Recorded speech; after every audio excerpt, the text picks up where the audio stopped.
There is a secret that no one tells the gifted child, the straight-A student, or the person everyone calls the smart one. Intelligence, the very trait society celebrates as the golden ticket to a better life, is quietly, systematically dismantling their ability to feel peace. The sharper your mind, the more ruthlessly it turns against you. This is not a coincidence. It is a mechanism. By the end of this video, you will understand exactly why the most brilliant minds suffer the deepest, and you will possess a tool to finally break the cycle. Hidden inside the psychology of high intelligence is a phenomenon researchers call hyperconnectivity of the prefrontal cortex. In simpler terms, the intelligent brain never stops working. While average cognitive function allows a mind to rest, to accept, to simply exist in the present moment, the intelligent mind is relentlessly cross-referencing, simulating futures, detecting inconsistencies, and running silent threat assessments on reality itself. This is not a superpower. This is a silent prison. The very circuitry that makes someone brilliant is the same circuitry that makes genuine contentment feel almost biologically impossible to reach. The ancient Stoics knew something dangerous about the intellect. Seneca wrote that the examined life, while noble, was also a life of relentless discomfort. Modern neuroscience confirms this ancient intuition.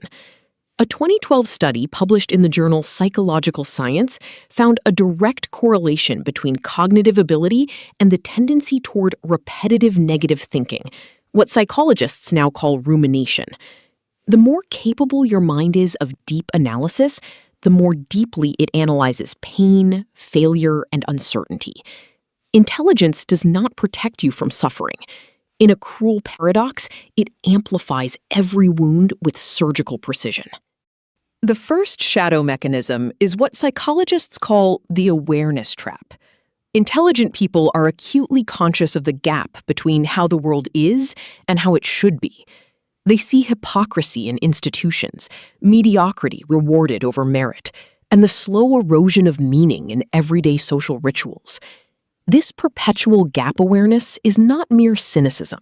It is the subconscious mind screaming that reality does not match the internal model of what is logical, fair, or meaningful.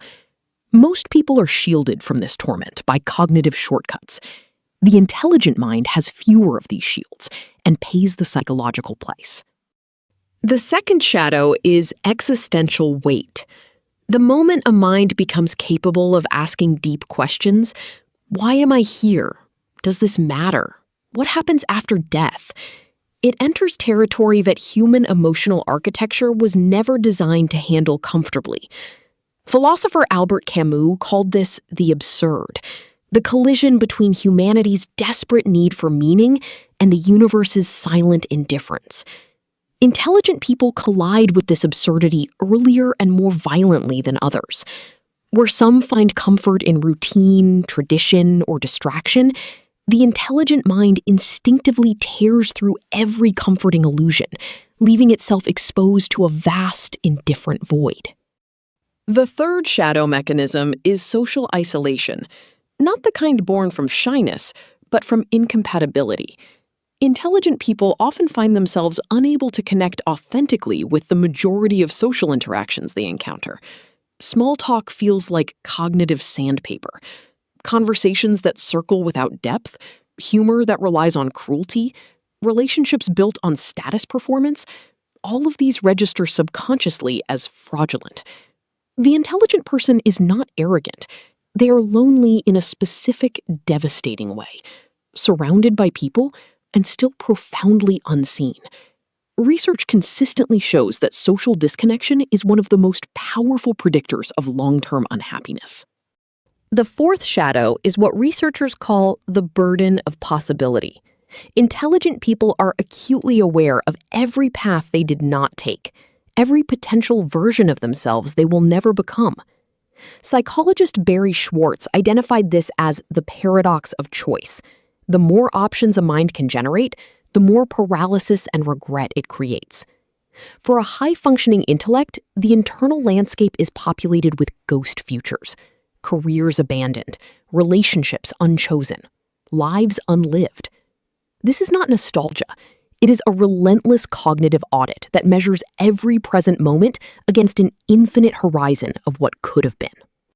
The fifth shadow is perhaps the most insidious: the intelligent person's relationship with their own standards. They hold themselves to impossible benchmarks. Mediocrity in their own performance feels physically repulsive. This is not perfectionism in the motivational poster sense.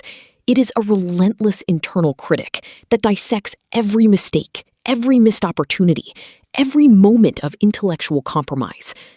Psychologists call this maladaptive perfectionism, and studies confirm it is significantly more prevalent among high IQ individuals. The standard never lowers. The self never measures up. The result is a chronic, low-frequency hum of dissatisfaction that colors every achievement with inadequacy. The sixth shadow operates at the biological level, and it is rarely discussed. High intelligence correlates with heightened sensory processing sensitivity, a neurological trait where the nervous system processes stimuli more deeply and thoroughly than average. Loud environments, emotional conflict, sensory overload, these do not just inconvenience the intelligent person, they genuinely overwhelm the system. Researcher Elaine Aron's foundational work on highly sensitive persons found significant overlap between sensitivity, deep processing, and creative or intellectual ability. The brilliant mind experiences the world at a higher resolution than others. Beauty is more beautiful, but pain is also more painful.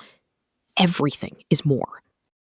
The seventh and most forbidden shadow is the loneliness of knowing what others refuse to see. Intelligent people frequently recognize dangers before others do. In relationships, in political systems, in organizational dynamics. They see the manipulation, the structural injustice, the approaching catastrophe. But this prescience comes without power.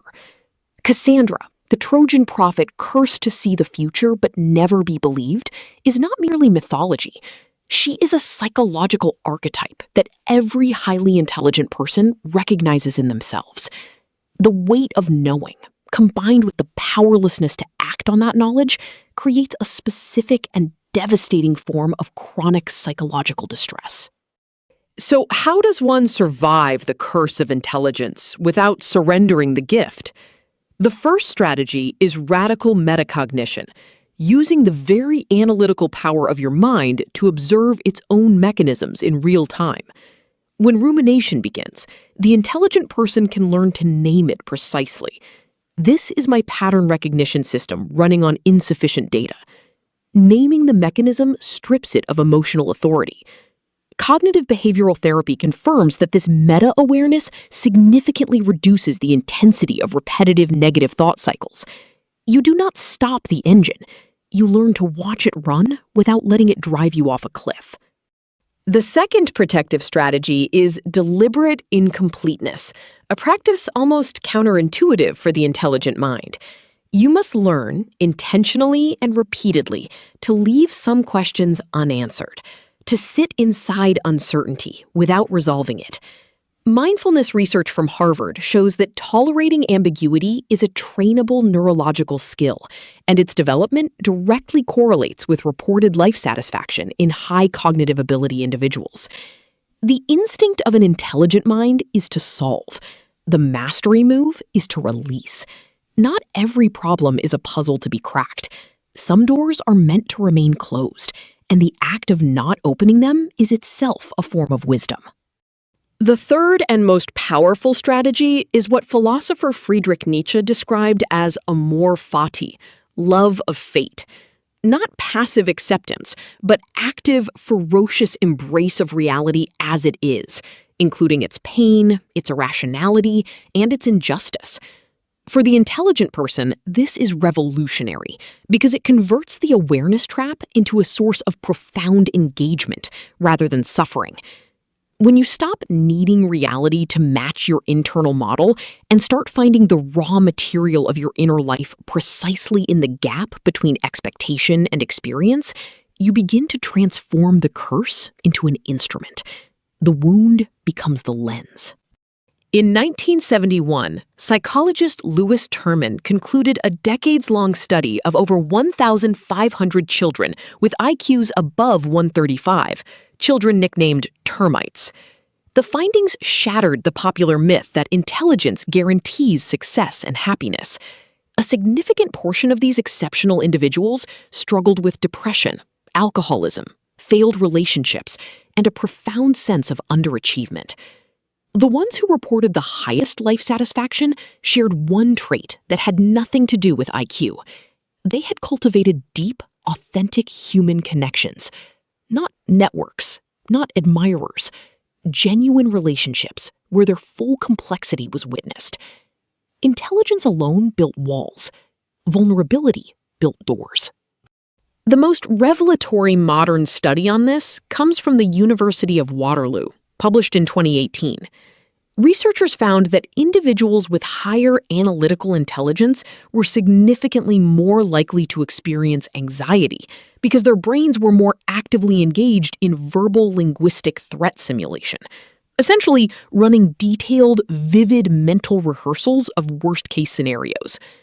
The same study found that when these individuals were taught to redirect the simulation capacity toward imagining positive, specific futures, their anxiety levels dropped dramatically. The mechanism did not change, only the direction changed. This is the revelation. Intelligence is not the enemy. Misdirected intelligence is.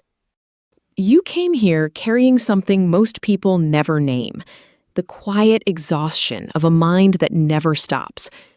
Now you know it has a structure, a biology, and a history written into the lives of the most brilliant humans who ever existed.